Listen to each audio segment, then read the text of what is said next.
BJP राज्य BJP राज्य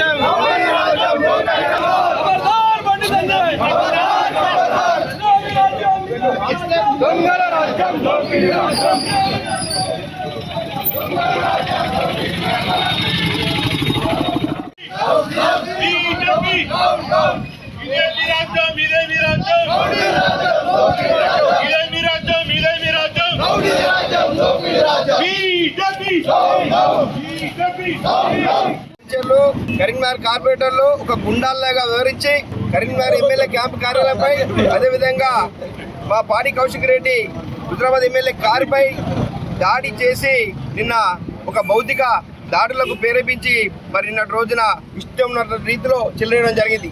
అసలు ఏం జరిగింది? మరి గత 4 రోజుల క్రితం మరి కరీంనగర్లోని బంగారు షాపులో మరి 11 గంటలకు పొద్దున పూట మరి ఒక 4 దుండగులు వచ్చి అక్కడ 4గురిని కాల్చి మరి బంగారం ఎత్తుకపోతే 36 గంటలైనా కూడా ఇంకా పట్టించుకుంటలేరు. మరి ఇక్కడ లా అండ్ ఆర్డర్ ఉన్నట్ట, పోలీసులు ఉన్నట్ట లేనట్ట అని చెప్పి మా కేటీఆర్ గారు ఆ బాధితులను పరామర్శించి మాట్లాడి మరి కేంద్ర సహాయ శాఖ మంత్రి ఉన్నప్పటికీ మరి ఏం చేస్తున్నాడు అని చెప్పి ఆయన ఒక రేవంత్ రెడ్డి ప్రభుత్వానికి సహాయ మంత్రిగా వివరిస్తున్నా అని చెప్పి మాట్లాడితే నువ్వేం మాట్లాడినావు బండి సంజయ్? నువ్వు ఒక అమ్మకు అబ్బకు పుట్టినవా కేసీఆర్ పుట్టినవా అని మాట్లాడడం జరిగింది. దాన్ని తీవ్రంగా ఖండిస్తూ మా హుజరాబాద్ ఎమ్మెల్యే పాడి కౌశిక్ రెడ్డి గారు మరి ప్రెస్ మీట్ పెట్టి బండి సంజయ్ గారు మరి మీరు రాజ్యాంగబద్ధంగా ఎన్నుకున్నారు, విద్యపై వైద్యపై చర్చ పెడదాం కానీ ఇట్లా వ్యక్తిగతంగా మీ యొక్క స్థానానికి తగదని చెప్పి మాట్లాడితే మీ గుండాలను పంపించి మరి ఒక భౌతిక దాడులకు పాల్పడడం జరిగింది. మరి మేము దలుచుకుంటే మీరు ఒక్కరు కూడా మిగిలిన బీజేపీ గుండాలారా ఖబర్దార్. మరి వెంటనే మరి బీజేపీ నాయకులను వాళ్ళు వెంటనే శిక్షించాలి. మరి సోషల్ మీడియాలో మాట్లాడిన మా పావని గౌడ్ ఇంటికి వెళ్ళి దాడులకు పాల్పడతా ఉన్నారు. అసలు రాష్ట్రంలో లా అండ్ ఆర్డర్ ఉందా లేదా?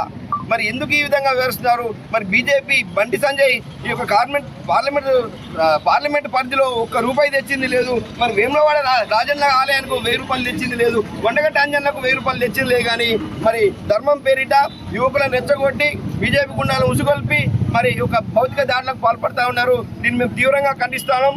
మరి రాబో రోజుల్లో ఈ విధంగా జరిగితే మరి దాడికి ప్రతిదాడి కంపల్సరీ ఉంటుంది. ఈ కేసులకు ఈ జైళ్లకు భయపడే వ్యక్తులం కాదు, ఉద్యమకారులం కాబట్టి చెప్తున్నాం. ఈ యొక్క మీ పద్ధతి మార్చుకోవాలి బండి సంజయ్. మీరు వెంటనే ఈ కరీంనగర్ పార్లమెంటు ప్రజలకు కానీ మా బీఆర్ఎస్ పార్టీకి క్షమాపణ చెప్పాలని బీఆర్ఎస్ వేములవాడ పక్షాన డిమాండ్ చేస్తూ ఈరోజు మరి నిరసన కార్యక్రమం వ్యక్తం చేస్తూ ఆ దుండగులను వెంటనే శిక్షించాలని చెప్పి మా బీఆర్ఎస్ నాయకులందరూ కూడా డిమాండ్ చేస్తారు.